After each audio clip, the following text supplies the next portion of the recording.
Welcome back to Explain America. This is your host, Kyle Becker. The floodgates have opened and the rush of accountability is fully on. Attorney General Pam Bondi is out and acting Attorney General Todd Blanche. He is going full speed ahead, and the deep state actors who have been sabotaging President Trump and his administration ever since his first term are now facing some serious accountability. That's because an arrest warrant has been issued for one of his biggest nemesis. But before we get into this story, please like, share, and comment at Explain America. We appreciate your support for common sense journalism.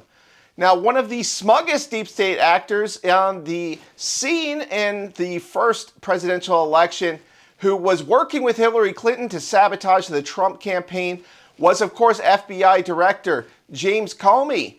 And the email investigation during that campaign season was brought to an end.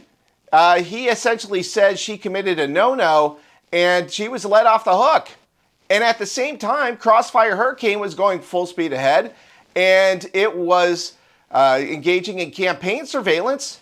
And some of that was illegal because of the FISA warrants that they were submitted to the judge. It hid that it all stemmed from Hillary campaign opposition research.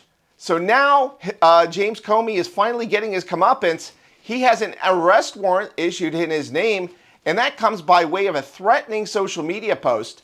And a federal judge in North Carolina has just issued an arrest warrant for James Comey after a grand jury returned a 2-count indictment. That shows that Mr. Comey intended for President Trump to be harmed. And then secondarily, for critics who say, where does free speech end and an actual threat of violence begin? I don't know what critics say that, especially today, but it's not a very difficult line to look at, and it's not, in my mind, a difficult line for one to cross over one way or the other. We cannot, you are not allowed to threaten the President of the United States of America. That's not my decision. That's Congress's decision in a statute that they passed that we charge multiple times a year. And so whether there is a defense, as you just described, Maybe there is, but the government will have evidence. I am not going to talk about the evidence that we have. That's unfair to him.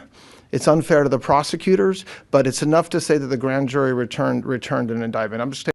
The charges center on a post Comey made in May 2025, an image showing that seashells that he allegedly found on the beach were arranged to form the numbers 8647. Now, if you're not familiar with 86, it is often used in slang for killing someone, and paired with 47, aka the 47th president of the United States, people concluded that he must be talking about Donald Trump. And of course, 8647, it was prominent at a lot of protests. And so now this alleged threat, it's enough to bring serious federal charges against Comey. He deleted the post and later said he didn't intend it that way. Here he is with Stephen Colbert claiming that the seashells were just there on the seashore, and he took a picture of it and put it on his Instagram.